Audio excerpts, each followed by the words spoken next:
29 декабря 2017 года в провинции Онтарио двое сантехников прибыли в дом после того, как один из жильцов квартиры на первом этаже обратился с просьбой прочистить канализацию. Как только они вошли в дом, рабочие почувствовали самый ужасный из запахов.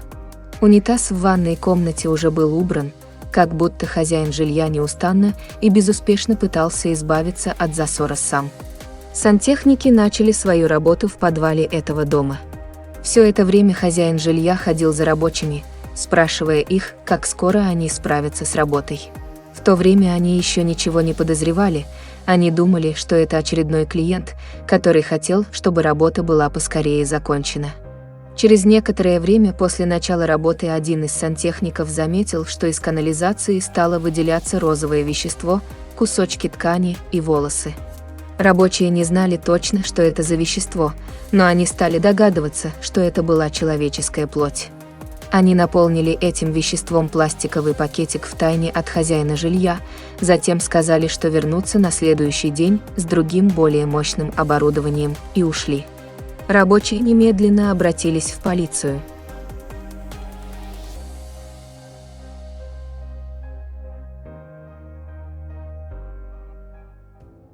Когда прибыл детектив, сантехники дали ему тот самый пакетик, содержащий то самое розовое вещество. По словам детектива, это не было похоже ни на что он когда-либо видел раньше, он не был уверен, на что смотрит, и на всякий случай вызвал несколько резервных машин полиции. Детектив отправился в дом, ему открыл дверь Адам Стронг, которому в то время было 45 лет. Детектив спросил мужчину, что он спускает в унитаз. Адам просто ответил: «Это человеческое тело, если вы хотите восстановить ее останки, они у меня в морозилке». Адам был арестован на месте, и началось расследование. Пока мужчина находился под стражей, полиция провела обыск в его квартире и собрала массу улик. Полиция обнаружила человеческие останки, принадлежащие девушке по имени Рори, которой было всего 18 лет. Позже будет подтверждено, что человеческая плоть, собранная из канализации, также принадлежала этой девушке. В сентябре 2017 года, всего за несколько месяцев до этого ужасного открытия, тело Рори, точнее некоторая часть останков тела, была найдена рыбаком недалеко от гавани города. Никто не знал, что с ней случилось, и не было никаких зацепок в ее деле до этого момента. Рори родилась 9 июля в 1999 году. Ее знакомые говорили, что в детстве она была умной и веселой маленькой девочкой. У нее было вполне нормальное воспитание вплоть до самой своей смерти. Рори боролась с трудностями, когда вступила в подростковый возраст. По словам ее матери, она стала немного диким ребенком. В первый месяц ее учебы в средней школе кто-то угостил девушку запрещенными веществами, вызывающие сильное привыкание, и с этого момента все пошло под откос. Ее мама изо всех сил старалась помочь дочери, но на самом деле все было безуспешно. Но за последние 6 месяцев перед смертью Рори стала менять свою жизнь. Она вернулась в школу, нашла работу и обеспечила себе собственную квартиру. Рори узнала о своей беременности всего за несколько месяцев до того, как встретила свою трагическую судьбу. Она исчезла 29 августа в 2017 году. Ее семья обратилась в социальные сети, чтобы организовать масштабные поиски, но все их надежды рухнули, когда рыбак нашел часть тела Рори. Источники утверждали, что ее плоть был удален из ее тела, и сама девушка была жестоко убита.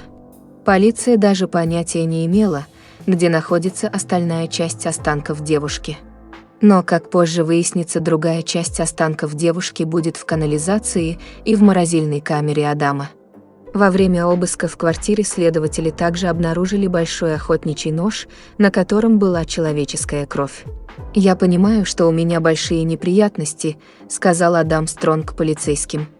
Полиция стала задавать вопросы об останках, которые они нашли, но Адам затеял свою наглую игру. Он сказал, что в обмен на информацию полицейские должны пойти ему на уступки. Он сказал, что в тюрьме ему будет комфортно настолько, насколько это возможно, поскольку у него не было ни родственников, ни друзей, ни работы. Он заявил во время допроса, что проголодался и попросил полицию заказать ему еду, на что полицейские согласились. Также мужчина сказал, что у него нет никого, кто купил бы ему телевизор. Детективы сказали ему, что сделка о признании вины работает не так, как себе вообразил мужчина, и Адам стал говорить. Он признался, что расчленил Рори и пытался избавиться от ее тела. Он сказал, что ему чертовски обидно и что из-за ненадлежащего водопровода у него это не вышло. Полиция сообщила ему, что Рори была беременна на момент ее убийства. На что мужчина ответил: «Она не была беременна, и я не хочу вдаваться в подробности, откуда я знаю эту информацию». Тем временем анализ другой крови на ноже дал совпадение. Это была кровь 19-летней Кэндис, которая исчезла еще в 2008 году. Позже отец этой девушки расскажет, что в последний раз видел ее весной в 2008 году и что она боролась с зависимостью. Полиция была весьма удивлена, обнаружив ее кровь, поскольку между убийствами прошло почти 10 лет. Полиция продолжала давить на мужчину.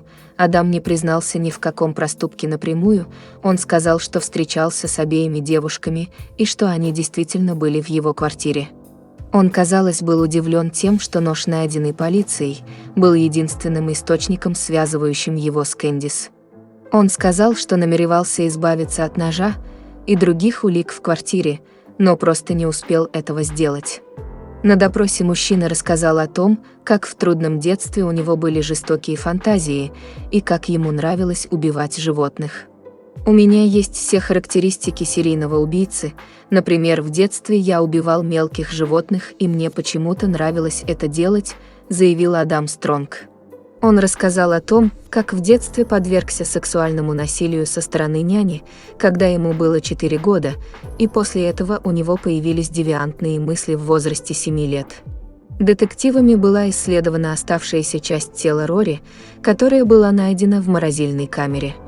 Оказалось, что она подверглась сексуальному насилию, у нее были множественные травмы, в том числе 2 перелома черепа. Тело Кэндис или какие-либо части ее тела вообще не были найдены. Плюс ко всему, расследование в доме было прервано, когда в квартире мужчины была найдена самодельная бомба. В любом случае, это уже не имело значения, у полиции было более чем достаточно улик против мужчины. Адаму Стронгу было предъявлено обвинение в убийстве 1-й степени. Он не признал себя виновным, но это уже не имело значения, поскольку все доказательства были против мужчины. Теперь ему придется провести остаток жизни за решеткой, без права досрочного освобождения в течение 25 лет. Сумасшедшая часть этой истории заключается в том, что он не был заподозрен полицией. Детективы даже отдаленно не брали его во внимание в связи с исчезновением этих 2 девушек. И если бы не попытка смыть куски плоти в унитаз, ему, скорее всего, это сошло бы с рук. А что думаете вы? Оставляйте ваше мнение в комментариях. Спасибо за внимание и до скорого.